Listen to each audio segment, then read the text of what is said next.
lamun aya mayit acan dikeureut rek budak atawa kolot kumaha cara ngadusanana. Tah saur dina Hasyiah Ibrahim Al-Baijuri juz kahiji halaman 367 bahasana kieu wa ma tahtal kulfatil aqlufi naon bae perkara anu aya di belah jero kucupna bobogaan jelema anu can dikeureut pala budak min fasqiha tah misti kudu dibukakeun diperejelkeun wa ghuslu matah taha jeung kudu dikumbah eta belah jerona kucup intayasaro lamun gampang ngabukakeunana lamun gampang merejelkeunana wa illa lamun teu gampang merejelkeunana teu gampang mukakeunana ditafsil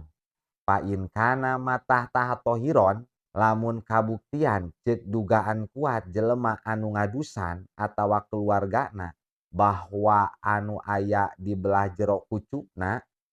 eta teh suci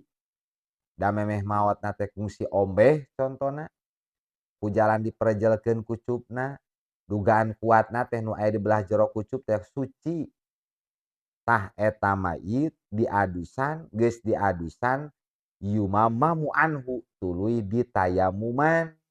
terus diwuduan geus diwuduan kayen kafanan salatkeun terus kubur wa in kana najisan lamun mah kabuktian eta si kucup teh sulit dibukakeunana hese diperejelkeunana dipaksakeun matak bahaya matak timbul madarat ka mayit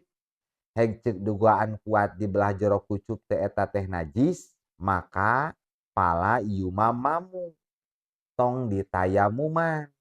adusan bae geus diadusan teras dibungkus geus dibungkus terus dikubur bal yudpanu bila sholatin dikubur wae teu kudu disolatan kapaki ditohuraini sapertoskeun jalma anu teu aya dua alat susuci teu aya cai teu aya taneuh alama qalahu ar-Romli ieu teh adalah pendapat Imam ar-Romli dengan alasan li'anna syartot tayamumi karena sanyana syarat tayamum teh adalah izalatu najasati hilang heula najisna sedengkeun ieu aya keneh najisan dina kucup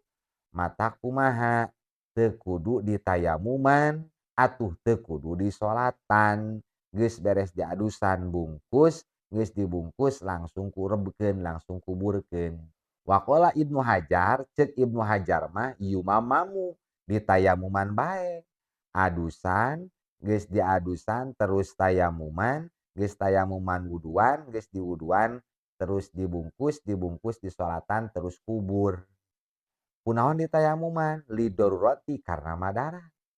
malahan mah jang urang wayan bagi takliduhu dianjurkeun urang ngikuti pendapat Ibnu Hajar ieu